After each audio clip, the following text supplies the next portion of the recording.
இருக்கிற பெருமாளும் நாமமும் வேற இல்ல. நாமின் ஆம்னோர் அபேததா அப்படிங்கிறதுனால உலகத்துல முதல்ல சப்த பிரபஞ்சம் அப்படிங்கறதுதான் முதல்ல தோன்றிச்சுன்னு நம்மளுடைய சாஸ்திரங்கள் எடுத்துரைக்கின்றது. இந்த சப்த பிரம்மங்கிறது சவுண்ட், அதுல இருந்துதான் எல்லாம் வந்தது அப்படின்னு உலகத்துல படைக்கும் பொழுது வேதத்துல இப்படி இருக்கு அப்படின்னு வேதமே சப்தம் தான், சப்த பிரம்மம். அந்த பிரம்மத்துல இப்படி இருக்கு, பகவானுடையதான அறிவு தான் வேதம்னு சொல்றது. அந்த அறிவாகிய வேதத்துல இப்படி இருக்கணும்னு அந்த சப்தத்துல இருந்து வந்ததுல இருந்து தான் உலகத்தை பிரம்மாவால படைக்கவே முடிஞ்சது அப்படின்னு சாஸ்திரங்கள்லாம் சொல்றது. ராமா அப்படின்னு சொன்னா அந்த நாமத்தினுடையதான சக்தியும் உள்ள பெருமாளா எழுதி இருக்கக்கூடியதான மூர்த்தியும் ஒண்ணுதான். அதனால அந்த நாமா அப்படிங்கிறது கிட்டத்தட்ட 1 கோடி நாமா, அப்ப 1 கோடி பெருமாள் அதுல இருக்காருங்கிற அர்த்தம் இருக்கு இல்லையா? அந்த 1 கோடி பெருமாளும் நம்மளுடையதான கவனம், நம்மளுடையதான சிந்தனை எல்லாமே பகவானிடத்துல போய் ஐக்கியமாகும் பொழுதுதான் பகவான் நம்ம கண்ணுக்கு நம்ம உணர முடியுது. ஒரு செகண்டா நம்மளுக்கு மயிர்கூச்சம் ஏற்படுறது. ஒரு பெருமாளை பார்த்து திருப்பதி பெருமாளை போய் பார்க்கிறோம், பார்த்த உடனே பெருமாளை சேவிச்ச உடனே கையெல்லாம் ஆடுறது, நன்றி தகுத இருக்கிறது, ஒரு கண்ணில் ஒரு தண்ணீர் இருக்கு, எல்லாம் இருக்கு அப்படின்னா அப்ப அந்த ஒரு செகண்ட் அந்த ஜீவன் அந்த பெருமாள்கிட்ட ஐக்கியம் ஆடலைன்னா அந்த இது இருக்காது, அந்த ஃபீலிங் இருக்காது. ஆன்மீகம் கொஞ்சம் ஃபீலிங், அவ்வளவுதான். அந்த ஃபீலிங்கோட இந்த நாமாவளியை எத்தனை பேர் எப்படி எப்படியெல்லாம் சிரமப்பட்டு எப்படியெல்லாம் கண்ணில் ஜலம் விட்டுன்னு அழுதுன்னு அந்த பெருமாள் அந்த நாமத்தை எழுதினாலும் பெரிய இன்னைக்கு நாளைக்கு அந்த நாமம் வந்து பிரதிஷ்டை ஆக போறது அப்படிங்கிறதே ஒரு பரம சந்தோஷமான ஒரு விஷயம். நாங்களும் எவ்வளோ பிரதிஷ்டைகள் அன்வைச்சிருக்கோம். இந்த நாம பிரதிஷ்டை அப்படிங்கிறதான விஷயத்துல அப்படி எடுக்கும் பொழுது அதுவும் ராமா அப்படின்னா அந்த நாமாவனுடையதான வேல்யூவை நான் இப்ப சொல்ல முடியாது உங்களுக்கு, எல்லாத்தையும் தான் சாப்பிட்டாதான் தெரியும். அதனால அந்த பேரை உணர்ந்து அவரவர்கள் தன்னுடையதான ஃபீல்ல உணரணும். அப்படி உணரும் பொழுதுதான் அந்த நாமத்தினுடையதான பெருமை கடைசி மூச்சு வரைக்கும் தெரியும் ஒழிய இப்ப ஏதோ நாம பிரபாவம்னா சொல்லிடலாம், 1 மணி நேரம் சொல்லலாம். உணரணும் அந்த நாமத்தினுடையதான ஒரு ரகசியத்தை, அப்படி அனுபவிச்சு அப்படி ஆண்டதான ஒரு அந்த நாமம். அதுல இப்ப பகவான் இங்க ஏழை பண்ணியிருக்கோம். இங்க எங்களுக்கு தெரிஞ்சு எங்களுடைய பெரியவர்கள் குருநாதர்கள் சொல்லி கொடுத்த பிரகாரம் ஏதோ இங்க பெருமாளை ஏழை பண்ணியிருக்கோம். இந்த பெருமாளை இந்த இடத்துல அப்ப 4 வேதம், கொஞ்சம் சங்கீதத்துல சில ராகங்கள்லாம் சொல்லி அவெல்லாம் வாசிச்சு எல்லாத்துக்கு மேல நாம கோஷம் கடைசியா அதெல்லாம் பண்ணினதுக்கு அப்புறம் இங்க பகவானுக்கு தலிகாச பிரபந்தம் ஏதாவது சாத்தும, அதுக்கப்புறம் இங்க அக்ஷர புஷ்ப பிரசாதம் எல்லாருக்கும் கிடைக்குங்கிற பிரார்த்தனை பண்றோம். இப்போ 10 எம்பெருமானுக்கு ரிக் முதலான வேதங்கள். क्षीराब्धिमध्योज्य वीचिलालित वैडूर्याचल सन्निभा छत्रायमान सहस्र पणिराज भोग मृदुतल्प सुखशायि पादारविंद विष्णुमूर्ते भृगुमार्कण्डेय करचालित कनकचामर मंदमारुद नीलमणिरुचिर दिव्यदेगा कमलावनीधर कमलावलायुध पादपद्मा निजनाभि सरसिजेन विखनः विखनसः वैखानसः इति व्यवदिश्यमान चतुरानन ब्रह्मण अनवरद मुद्घोषित वेदघोष सन्तुष्टान्तःकरण अस्मिन् क्षेत्रे विशेषतः विराजमानः श्री वेङ्कटरमण स्वामिनः आलयाश्रित भक्तपालकस्य भवभीति विनाशकस्य श्री कमललोचनस्य श्री राजीवाक्षस्य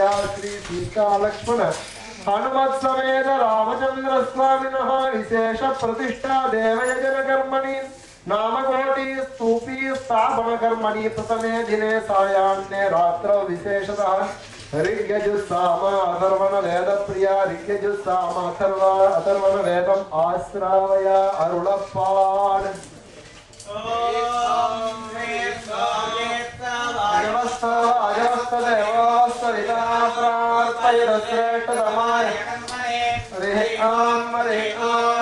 अग्नि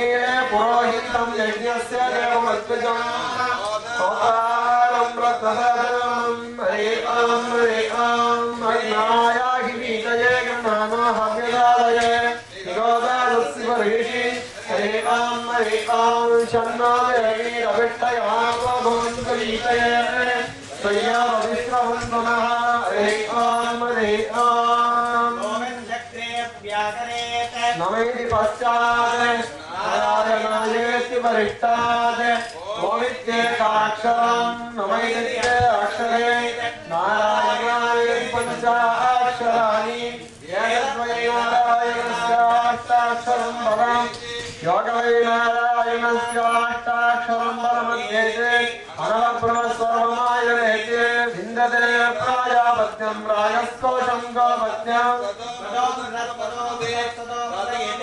एवं वेदा इत्युपनिषत् रामो राजीवनेत्राक्षं कम्बुग्रीवं महाबलं विघ्ननाशनहन्तारं सनैनं जहि रावणं रामाय रामभद्राय रामचन्द्राय वेदसे रघुनाथाय नाथाय सीताया पदये नमः सीता सरकृत लवण दशमुख मुख दशक निपतन पुनरुदय दर गलित जनित दर दरल हय हय नलिन वनरुचि कचित निपतित सुरतरु कुसुम विदति सुरपित रतपता हाट गिरित गलट गपात पीठ निखिल दट परिलुटित निखिल किरीट गोटि विविध मणिगण विख्यात विक्रमा अस्मिन् क्षेत्रे विराजमानः श्री रामचंद्र स्वामी विशेषतः रामायण कीर्तन प्रिया रामायणं आश्रामयाम कुटुंब वृद्धिं धनधान्य वृद्धिं श्रियैश्च सर्वा सुखमुत्तमञ्च श्रुत्वा शुभं काव्यमिदं महात्म्यं प्राप्नोति सर्वान् भुवि चार्थसिद्धिम् अभ्यषिञ्चन्नरं व्याघ्रं प्रसन्नेन सुगन्धिना सलिलेन सहस्राक्षं वसवो वासवं यदा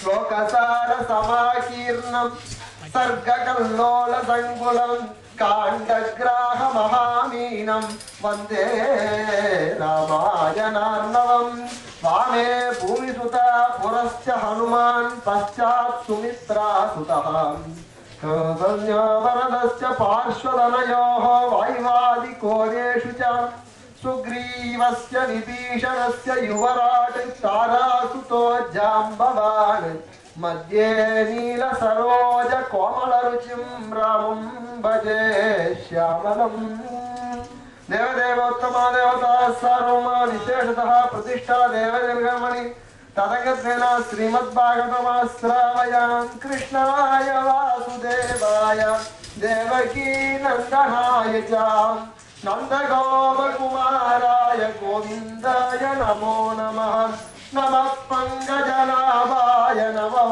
पङ्कजमालिने नमः पङ्कजनेत्राय नमस्ते पङ्कजाङ्ग्रये निगमकल्पतरोर्गलितं फलं सुखमुखादमृतद्रवसंयुतं पिबद भागवतं रसमालयं मुहुरगो रसिकाः भुवि भावुकाः देवदेवोत्तम देवदासारोमा विशेषतः भगवद्गीता प्रिया भगवद्गीता स्तोत्रमश्रावय त्वमेव माता च पिता त्वमेव त्वमेव बन्धुश्च गुरुस्त्वमेव त्वमेव विद्या द्रविणं त्वमेव त्वमेव सर्वं मम देव देव पितासि लोकस्य चराचरस्य त्वमस्य पूज्यस्य गुरुर्घरीयान् न त्वत्समोऽप्यधिकः कुतोऽन्यः लोकत्रयेभ्यः प्रतिमप्रभाव तस्मात् प्रणम्य प्रणिताय घायं प्रसादये त्वां मगमीशमीढ्यं पितेव पुत्रस्य सखेव सख्युः प्रियप्रियायार्हसि देव सोढुं देवदेवोत्तम देवता सार्वभौमा विशेषतः संगीतवाद्य प्रिया विशेषतः कल्याणी राग प्रिया कल्याणी रागमास्त्राय